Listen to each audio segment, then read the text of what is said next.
মিষ্টিকুটুম নাটকের পার্ট 252। দিব্যবাবু তার মেয়েকে কমলিকাকে নিয়ে অনেক জোরে চিৎকার মারে, কে কোথায় আছিস, আমার মেয়ের কাছে আয়। তার মা নিচ থেকে শুনতে পেয়ে বলে যে কি ব্যাপার, দিব্যবাবু কিসের জন্য এত চিল্লাচ্ছে। মেয়েও বলে যে মা তুমি আসো, আমি যাই। বলে আমি একা যেতে পারবো না, তুই আমাকে নিয়ে যা। দিব্যবাবু তার মেয়েকে নিয়ে অনেক কান্নাকাটি করে, আমার পাপের শাস্তি এভাবে আমাকে দিলি, তুই তুই চলে গেলি আর আমি কিভাবে বা বেঁচে থাকবো, এটা তো আমার পক্ষে কোনোভাবে বেঁচে থাকা সম্ভব না। দিব্যবাবুর মা এবং বোন আসে, আসার পরে জিজ্ঞেস করে যে দিব্যু কি হয়েছে পৈমন্তীর। দিব্যবাবু বলে আমার মেয়েটার কি হয়েছে আমি নিজেও জানি না মা, আমার মেয়েটাকে তুমি ফিরিয়ে দাও। দিব্যবাবুর মা তার মেয়ের কাছে যায়, পৈমন্তী পৈমন্তী করে ডাকে। দিব্যবাবুর বউ আসে, দিব্যবাবুর বউ আসার পরে কোনো কিছু জিজ্ঞেস করার আগে ঢুকতে যায়। দিব্যবাবু হাসপাতালে কল দেওয়ার জন্য বের হতে যায়, দিব্যবাবুর সাথে দেখা হয়। ঘরের মধ্যে ঢুকতে অমনি বলে যে কি আপা তোমরা এত চিল্লাচিল্লি করছো কেন, আমার মেয়েটা কই, আমার মেয়েটার কি কোনো সমস্যা হয়েছে নাকি, আমি তো কোনো কিছুই বুঝতে পারছি না, তোমরা আমাকে এত টেনশন দিতে পারো, তোমরা তোমাদেরকে এত ফোন দিচ্ছি ফোনটাও ধরছো না। দিব্যবাবু বলে যে কমলিকার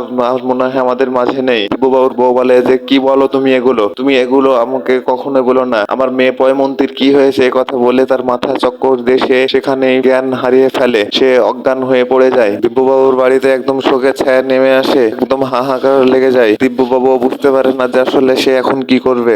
বাবুর বাসায় সবাই একসাথে বসে থাকে, অনেক গল্প গুজব করে। ছোট কাকা বাবু ছিল না, ছোট কাকা বাবু এসে বাহামনির কথা বলে, বলে যে সেই দিন যদি আমি সেখানে থাকতাম তাহলে হয়তোবা আরো বেশি আনন্দ হতো, তো আমি না থাকার জন্য আমি হয়তোবা সেটা মিস্টেক করে ফেলাইছি। ছোট কাকা বাবু বাহা কই, বাহা যদি আসতো তাহলে তো ভালো হতো। অর্চির বড় দাদা এবং অর্চির বাবা বাহার কথা বলতে থাকে। দিব্যবাবু অনেক টেনশনে পড়ে যায়। দিব্যবাবু ডক্টরকে কল দেয়, ডক্টরকে কল দিয়ে বলে আমি এত রাত্রে আপনাকে এমনিতেই কল দিইনি, খুব বিপদে পড়ে কল দিয়েছি। আমার যে মেয়েটা আছে সে মেয়েটা, তাকে তো আপনি ছোটবেলা থেকে চিনেন, সে হয়তোবা সুসাইড করেছে, সে এখনো বেঁচে আছে কিনা আমি জানি না, আমি কি করব না করব আমি কোনো কিছুই বুঝতে পারছি না, আমি পিতা হিসেবে একদম অসহায় হয়ে আছি। ডক্টর বলে আচ্ছা ঠিক আছে, যেহেতু এরকম একটা ঘটনা ঘটে গেছে আমি যত দূর সম্ভব আমি হাসপাতালে তাড়াতাড়ি চলে যাচ্ছি, আমি হাসপাতালে কল দিয়ে একটা অ্যাম্বুলেন্স আপনার বাড়িতে পাঠাতে বলছি। দিব্যবাবু বলে যত দ্রুত সম্ভব হয় আপনি একটু দেখেন। একথা বলে দীপ্তবাবু ফোন রাখে। দিব্যবাবুর বউ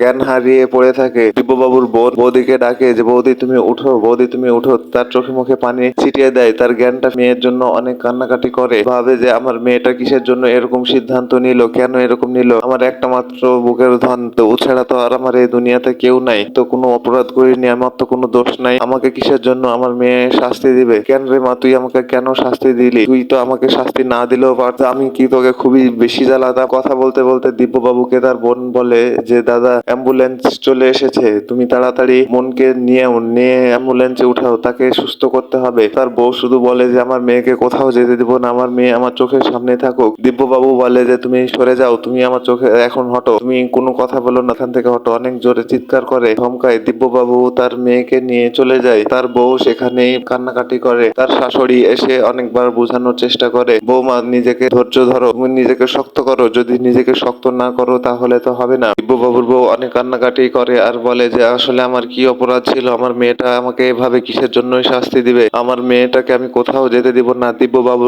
বলে যে তুমি হটো। অ্যাম্বুলেন্স আসার পরে কমলিকাকে নিয়ে অ্যাম্বুলেন্সে করে হাসপাতালের দিকে রওনা দিয়ে দেয়। অ্যাম্বুলেন্স হাসপাতালের দিকে যেতে থাকে। অর্চিবাবুর পরিবারের সবাই মিলে একসাথে বসে থাকে, তারা অনেক গল্প টল্প করে, তারা কথাবার্তা বলে। অর্চির পরিবারের সবাই অর্চিও বাড়িতেই থাকে, কেউ কোথাও যায় না। বাহামণিকে বারবার করে ডাকা হয়, বাহা আসে, আসার পরে বাহাকে জিজ্ঞেস করে যে বাহা বক্তব্য দিয়ে সব একদম ফাটিয়ে দিয়েছিস, তাই শুনলাম তোর কথাই সবারই তো মনটা ভরে গেছে, তাই তো শুনলাম। বাহা বলে ওই জায়গাতে কখনো যাইনি বা ওরকম জায়গা আমি কখনো দেখিও নি, আমার মনের মধ্যে যেটা ছিল আমার মুখ দিয়েও সেটাই বের হয়েছে। বড় মানুষ যে আমি অনেক বড় বড় কথা বলবো, আমার মনে যেটা ছিল সেটাই আমার মুখ দিয়ে বের হয়ে এসেছে, যতটুকু পেরেছি আমি ততটুকুই বলেছি। তখন ওর বড় দাদা বলে যে আসলে কেউ আমরা হাততালি দিতে পারছিলাম না, আমরা একদম সেন্সলেস হয়ে গেছিলাম, আর কথা শুনে তাই মনে হচ্ছিল শিক্ষামন্ত্রী হাততালি দিয়ে আমাদের সবারই সেন্সটা ফিরাই দিয়েছে। ছোট কাকা বাবু বলে যে আমি অনেক বড় কিছু মিস করেছি,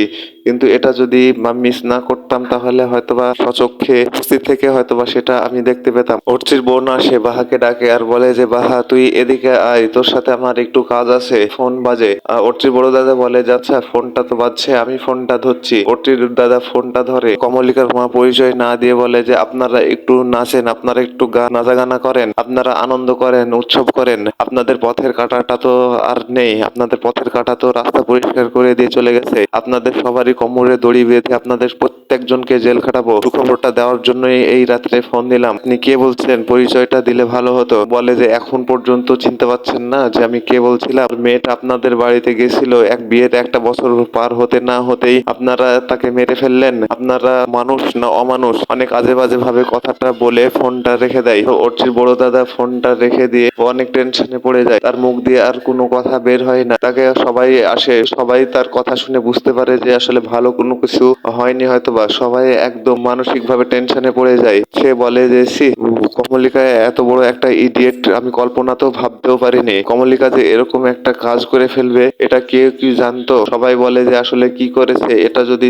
সবাই বলতি তাহলে সবারই মনটা অনেকটা টেনশন থেকে বাঁচতো। কিন্তু তুই তো কোনো কিছুই বলছিস না, আর আমরা টেনশন নিতে পারছি না। তুই একটু বল না আমাদেরকে, আমরা একটু শুনি। কি বলবো? আমার বলার তো কোনো ভাষা নেই, আমি তো কোনো কিছুই বলতে পারছি না। অর্চিবাবু সেখানে দাঁড়িয়ে থাকে। অর্চিবাবু দাঁড়িয়ে থেকে শুধু চুপচাপ চোখ বড় বড় করে তাকিয়ে থাকে। তার বড় দাদার কলার চেপে ধরে বলে যে কি হয়েছে দাদা, তুমি আমাকে তাড়াতাড়ি বলো, আমার কমলিকার কি কোনো কিছু হয়েছে? তার দাদা অনেকটাই রেগে যায় আর বলে যে অর্চি তুই কলার ছেড়ে ছেড়ে দিয়ে কথা বল। তুই আমার কিসের জন্য কলার কলার ধরে রেখেছিস? অর্চি তখন কলার ছেড়ে দেয়। অর্চিকে বলে যে আমি খুব ভালো করেই জানি আজকে কমলিকার যে অবস্থা, আর কমলিকার এই অবস্থার জন্য অবশ্যই তুই দায়ী। অবশ্যই এটার জন্য তোকেই শাস্তি ভোগ করতে হবে। অর্চিবাবু আর কোনো কিছু বলে না। বাহামণিও কোনো কিছুই বলতে পারে না, চুপচাপ থাকে। অর্চিবাবুর বাড়িতেও বিশাল একটা টেনশন পড়ে যায়। অর্চিবাবুর মাথাতেও একদম বাজ পড়ে যায় যে আসলে কি হচ্ছে আমি তো কিছুই বুঝতে পারছি না। কারো কোনো কিছু বলার মতো কোনো ভাষাই থাকে না।